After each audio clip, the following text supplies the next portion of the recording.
Hello, welcome to ILoveGay today. And we are here in New York City, and we're here with David Hatkoff from the NewFest NYC Film Festival. How are you? I'm good. Thanks, Matt. Thanks for having me today. It's so great to be connected with you here. I know you and I have chatted over the years, and especially because I'm from LA originally and moved to New York back in 2013. I'm not in the city now, but just outside of it. But when I moved there, because in being from LA and being in this industry of just LGBT media, Outfest was such an integral part of the community there in LA. And so when I was in New York, I was really looking forward to being able to connect with what you all do here. Yeah, we're big fans of what Outfest does, and pleased to have a legacy of presenting LGBTQ film in New York for now 33 years. So we've really been able to share an incredible amount of queer stories over that time and provide a platform for LGBTQ stories and storytellers. Oh yeah, no, you guys have. I've attended some of the events and screenings, and some of the programming. It's very sometimes it's very unique to New York, which I like. Yeah, we try to really embrace our identity as New Yorkers, and I think anyone who's spent time in New York or anyone who knows a New Yorker knows that being a New Yorker is very integral to what it means to live here.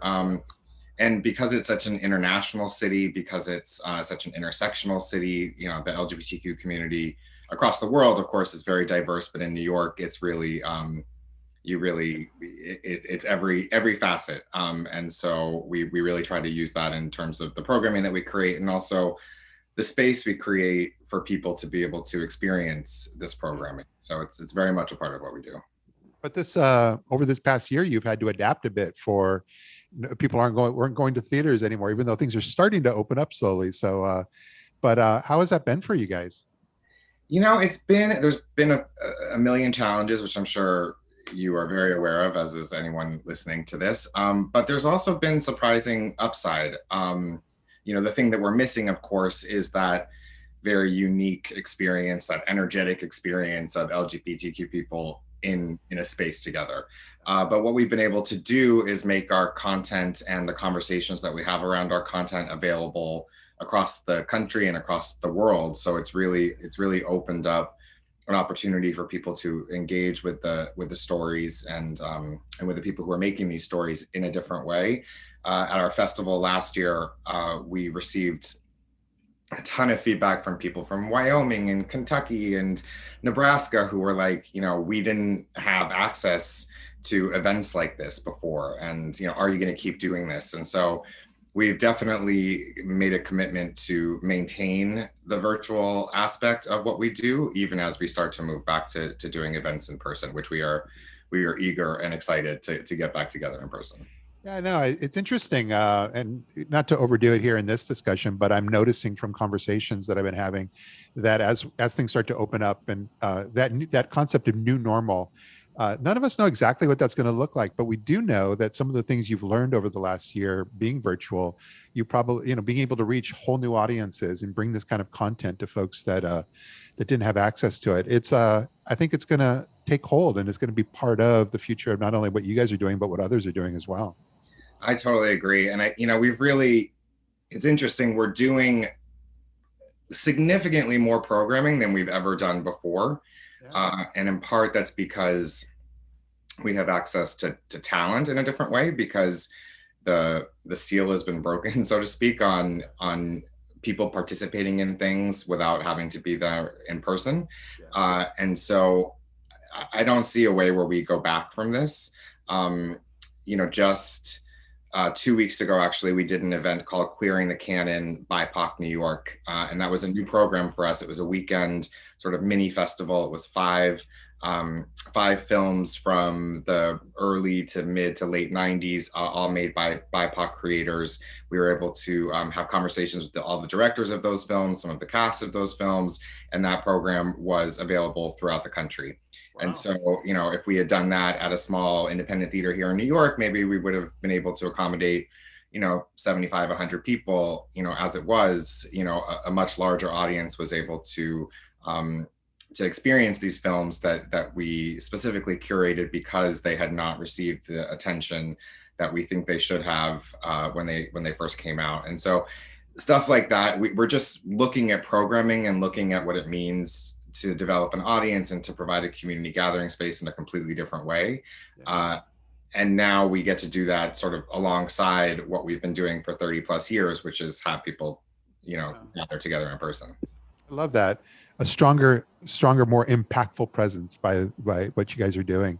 And but Pride is coming along next month, and it's always funny because people keep asking me, "Is there going to be a parade and what's happening?" And I think it's been evolving because I know that there will be a Pride Fest, so they're going to have a festival and so forth. So we shall see what happens there. But you guys are going to be a part of that. You've got this whole programming set up for June 4th through the 7th, I believe.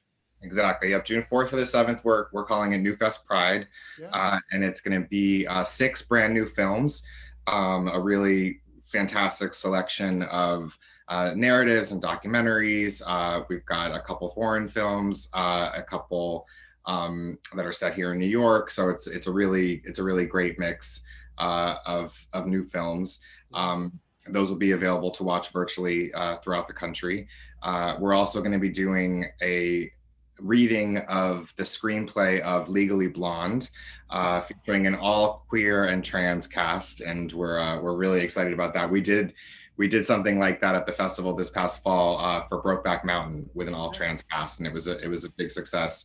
So we thought this is the 20-year anniversary of Legally Blonde, so we're going to queer the script there, and we're also going to have a couple panel discussions with some of our content provider partners, an HBO title, which we'll be announcing soon, as well as another panel discussion around representation on television. So it's going to be a pretty robust weekend of activity, and June 4th to the 7th, and kicking off Pride Month. It's obviously there's a ton of events throughout the month, but we're really excited to sort of start the month with this explosion of queer stories. No, I love that. And on a personal note, I'm going to be in town. I'm going to be in the city at that time. So I'm looking forward to checking some of this out.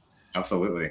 But now you guys, from a broader perspective, you've really kind of stretched it out. Now that you're not, one of the learning things of being virtual and you're able to do programming year round, you've got these monthly screenings now, but kind of tied in with the discussion and panel aspect of that. And that seems to be going quite well also. Yeah, we really believe, there's, at this point, people can watch content in a million different ways on a million different streaming services.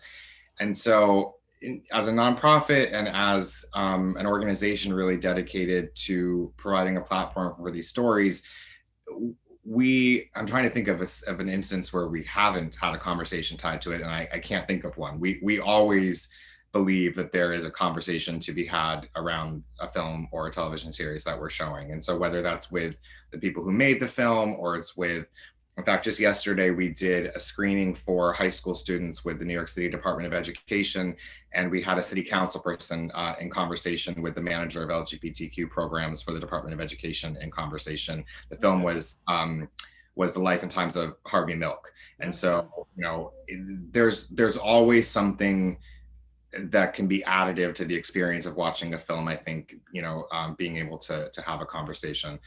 So our monthly series, as you mentioned, is something that we used to do in person at the LGBTQ Center here in New York. Now we've taken it virtual. We call it NewFest Presents, and as you said, we have those conversations following the film. So it's really it manages to sort of still create an interactive community experience, even when we're not able to be together in person. Yeah, but you're doing a great job, I think, of coordinating with some of the studios and so forth, because the ones that you've had so far, I know that I was very excited when you had It's a Sin.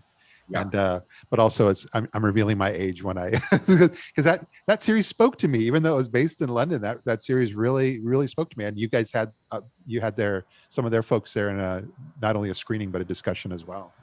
Yeah, that was great, and I think people of any ages could respond to that story. It was a really beautifully told story. Yeah, that was a great event. We had Russell Tovey moderate a conversation with the whole cast, including Neil Patrick Harris and Ollie Alexander and all the folks in the cast, and Russell T Davies.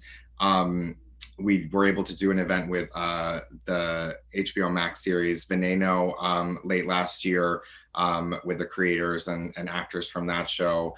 So it's been, a lot of these, you know, we've all been figuring it out together, right? Yeah. Like, you know, there came a point last spring where organizations like ours, but also the content providers, I think were like, how do we let people know that we have this content that, you know, we would ordinarily do certain kinds of activations. And so it's been fun to kind of, and challenging, but it's been fun to kind of like figure out together how we can make these things work. So we've done, we did those two. We did something for the series Search Party. We did something for the Netflix film The Prom. We have a whole bunch lined up for the next few months. So our audiences are excited about that content, and we're really thrilled to be able to bring it to them. I love that. Well, like I said, I look forward. It's coming up soon, so I look forward to this time. I get to say there's an actual date when I get to connect with you in the real world. So, but I look forward to it. I look forward to all this, and just really thank you for being able to take a few moments and share some of what you're all up to with our audience here. And look, it'll be very exciting when we'll kind of as being a part of it as things start to open up in New York. Yeah, no, it's my pleasure. Thanks for asking me, Matt. And hopefully we can talk again before our big festival in the fall in October, Yes. Our 10-day extravaganza. But I'd like that. Well, great seeing you here, and thanks for being here. Thanks, Matt. So good.